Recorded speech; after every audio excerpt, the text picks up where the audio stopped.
Assalamu alaikum. My name is Mariyam Khan and my topic is types of memory, and I am from the Institute Faculty of Education, University of Sindh, Pakistan.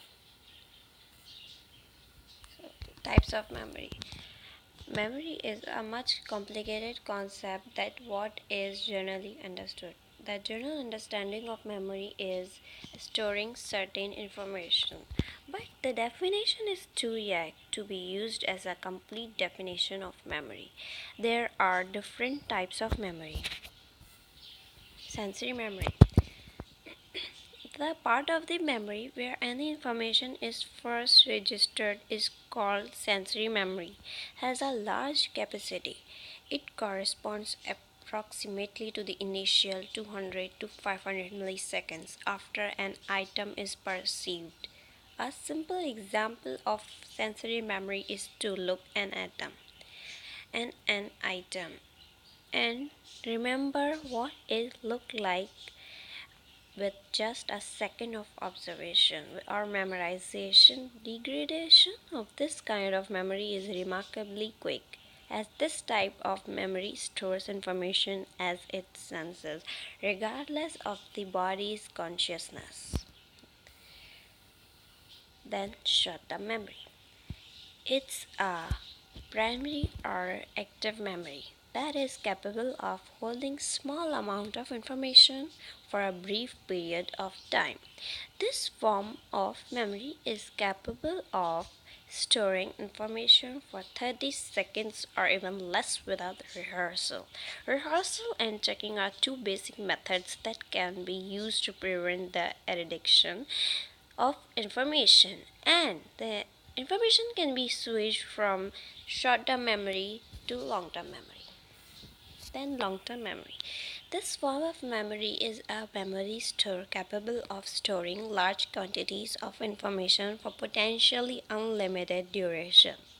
Basic idea of memory in a mass is usually mistaken with long-term memory alone.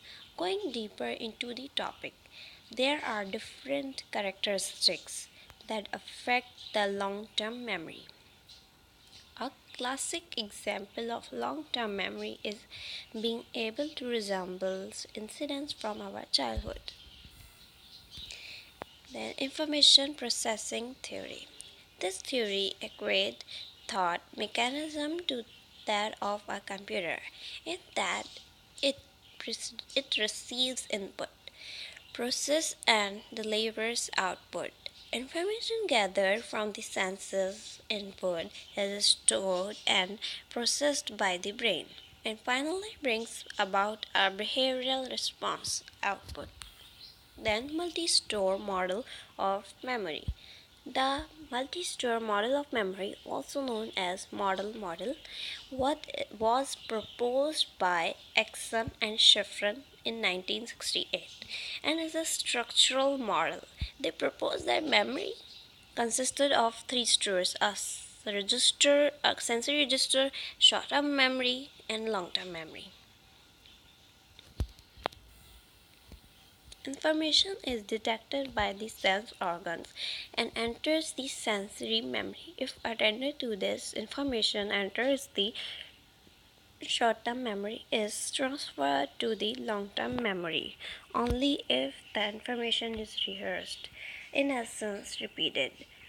If maintenance, rehearsal, repetition does not occur, the information is forgotten and lost from short-term memory through the process of displacement or decay. And thank you.